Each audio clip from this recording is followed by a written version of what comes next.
Check రాజకీయాలకు అతీతంగా YS Vivekananda Reddy గారిని ఒక మంచి మనిషిగా గుర్తించి ఆయనకు నివాళులు అర్పించడానికి వచ్చిన ప్రతి ఒక్కరికి, రాజశేఖర్ రెడ్డి గారి అభిమానులందరికీ, మీడియా మిత్రులందరికీ మీ రాజశేఖర్ రెడ్డి బిడ్డ శిరస్సు వంచి చేతులు జోడించి మనస్ఫూర్తిగా నమస్కరించుకుంటాం.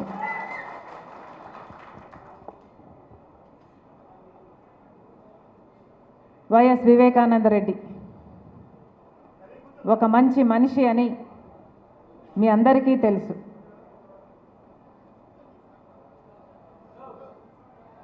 ప్రత్యేకమైన మనస్తత్వం, అద్భుతమైన వ్యక్తిత్వం,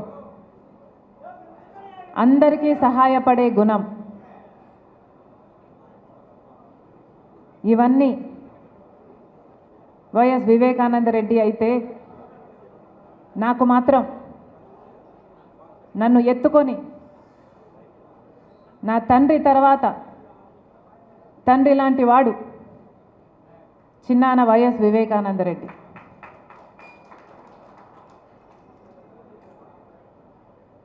సునీత నేను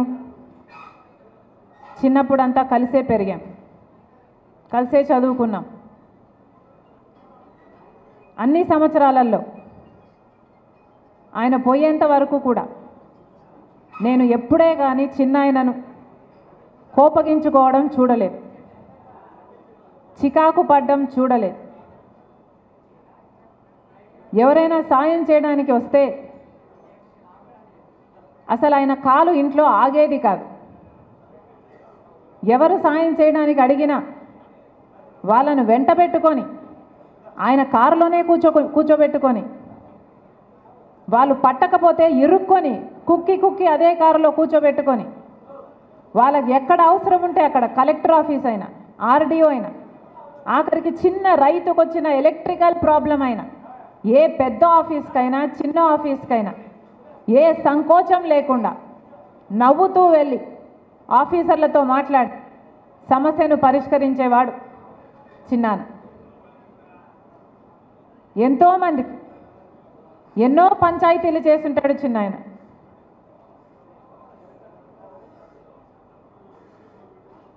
ఆఖరికి నాకు చిన్నాయన ఆఖరిసారి నన్ను కలిసింది నా ఇంటికి వచ్చాడు.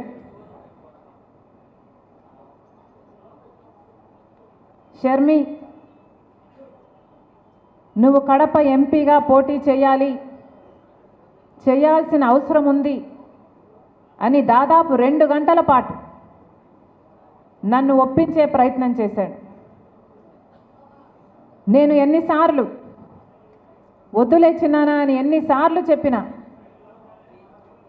పెద్ద మనిషి అయ్యుండి, వయసులో పెద్దవాడయ్యుండి ఎంతో ఓపికగా నాతో అదే పనిగా కూర్చొని 2 గంటల పాటు ఒకటే అంశం, నువ్వు పోటీ చేయాలమ్మా అని, కడప ఎంపీకి నువ్వు పోటీ చేయాల్సిన అవసరం ఉంది అని, ఆఖరికి ఇంకా పెద్ద మనిషి మాట కాదనలేక అన్నీ అనుకూలిస్తే చేస్తాలే చిన్నానా అని చెప్తే తప్ప చిన్నాన ఆ రోజు లేచి వెళ్ళలేదు.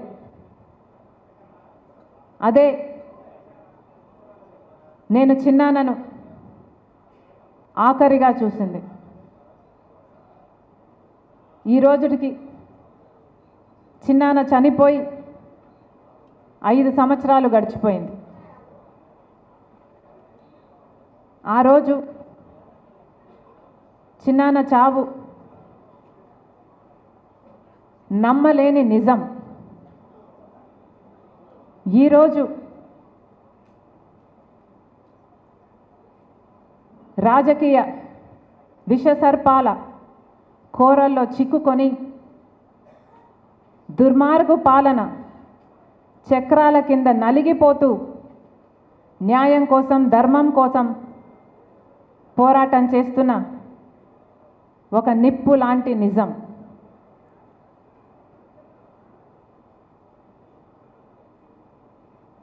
5 సంవత్సరాలు అయిపోయింది. ఆలోచన చేయండి, 1 కాదు 2 కాదు. వివేకానంద రెడ్డి గారి హత్య జరిగి 5 సంవత్సరాలు అయిపోయింది. క్రూరాతి క్రూరంగా ఆయన ఒంటి మీద ఎన్ని గొడ్డలు వేట్లున్నాయో ఆయన ఒంటి మీద రుజువులు ఉన్నాయి. ఘోరంగా నరికి చంపడం జరిగింది. సమాజంలో పెద్ద మనిషి, సమాజంలో మంచి మనిషి డాక్టర్ వైఎస్ రాజశేఖర్ రెడ్డి గారి ఎంతగానో ప్రేమించిన తమ్ముడు, అలాంటి ఆయన విషయంలోనే 5 సంవత్సరాలు గడిచినా కూడా న్యాయం జరగలేదు. ఈ రోజుటి వరకు కూడా హత్య చేసిన వాళ్లకు శిక్ష పడలేదు. ఇక అంతటి మనిషికి కూడా న్యాయం జరగకపోతే, హంతకులకు శిక్ష పడకపోతే ఇక సమాజంలో సామాన్యుల పరిస్థితి ఏమిటి?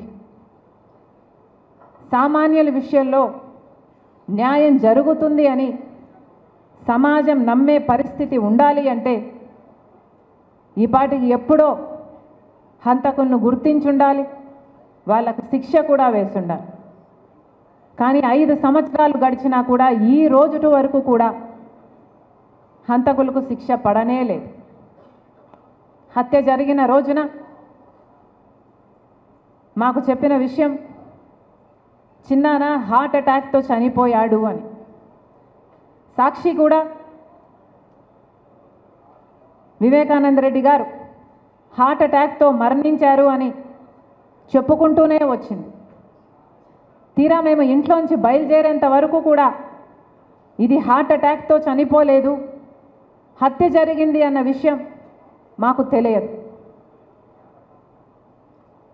వచ్చి చూసిన తర్వాత కానీ ఇంత ఘోరంగా చిన్నాన్నను హత్య చేశారు అన్న విషయం మాకు తెలియదు.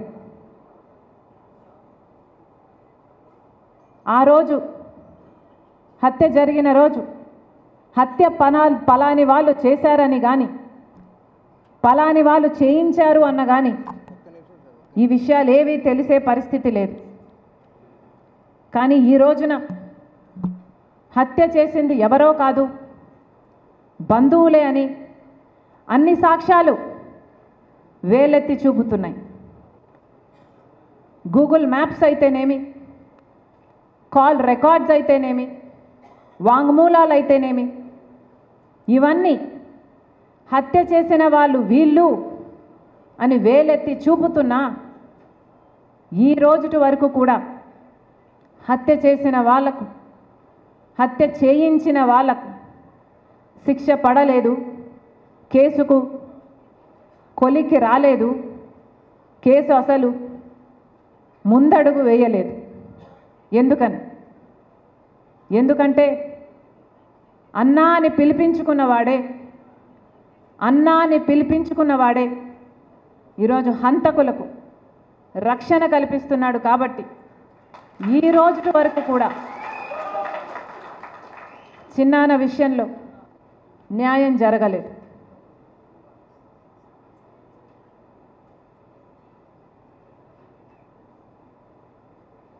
చిన్నమ్మ సౌభాగ్యమ్మ బిడ్డ సునీత చిన్నాన్న చావుతో అందరికంటే ఎక్కువ నష్టపోయింది చిన్నమ్మ సునీత. సౌభాగ్యమ్మ గారు, సునీత రెడ్డి గారు బాధితులు అన్న సానుభూతి లేకపోగా, బాధితులకు భరోసా ఇవ్వాలి అన్న ఆలోచన లేకపోగా, అదే సునీత కుటుంబం హత్య చేసింది అని ఆరోపిస్తున్నారే, ఇది మీ మనస్సాక్షి అయినా ఎలా ఒప్పుకుంటుంది అని అడుగుతున్నా. ఒకసారి అద్దం ముందు నించొని హత్య చేసింది సునీత కుటుంబమా అని ఒక్కసారి మిమ్మల్ని మీరు ప్రశ్నించుకోండి. అద్దం ఏం సమాధానం చెప్తుందో, మీ మనస్సాక్షి ఏం సమాధానం చెప్తుందో ఒకసారి మనస్సు పెట్టి వినండి.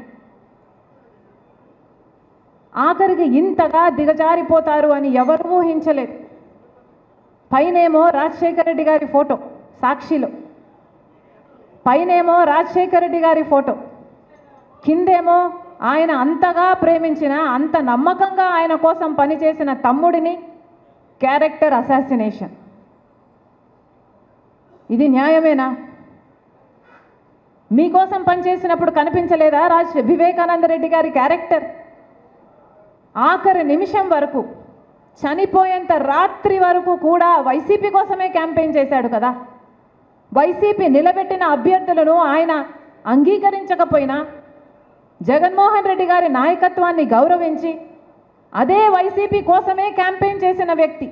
ఆ రోజు మీకు కనిపించలేదు వివేకానంద రెడ్డి క్యారెక్టర్. కానీ ఈరోజు పైనేమో రాజశేఖర రెడ్డి గారి బొమ్మ, కిందేమో వివేకానంద రెడ్డి క్యారెక్టర్ అసాసినేషన్. భావ్యమేనా? మనుషులేనా? అంతటితో ఆగారా? సోషల్ మీడియాలో ఎన్ని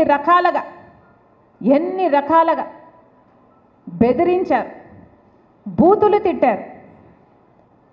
తోడబుట్టిన చెల్లెళ్ళు అని చూడకుండా అవమానించారు. అన్నిటినీ తట్టుకుంది సునీత, అన్నిటినీ తట్టుకుంది సునీత. ఈరోజు నిలబడి ఉంది సునీత.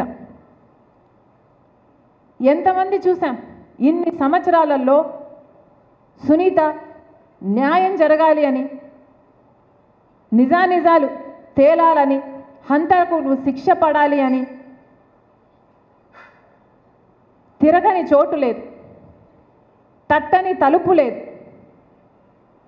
నిజంగానే సునీతే తన కుటుంబమే హత్య చేసుంటే ఈ కేసుని ఇంత పర్స్యూ చేయాల్సిన అవసరం సునీతకేమిటి? సునీతే గనుక, తన కుటుంబమే గనుక హత్య చేసుంటే మరి మీకు అధికారంలోకి వచ్చారు కదా 2019లో, కేసు మీ చేతుల్లోనే ఉన్నింది కదా. మరి మీరు అప్పుడు సునీతను ఎందుకు అరెస్ట్ చేయలేదు? సునీత కుటుంబాన్ని ఎందుకు ప్రశ్నించలేదు? ఎందుకంటే దోషులెవరో నిర్దోషులెవరో మీకు తెలుసు కాబట్టి, మీ మనస్సాక్షికి తెలుసు కాబట్టి.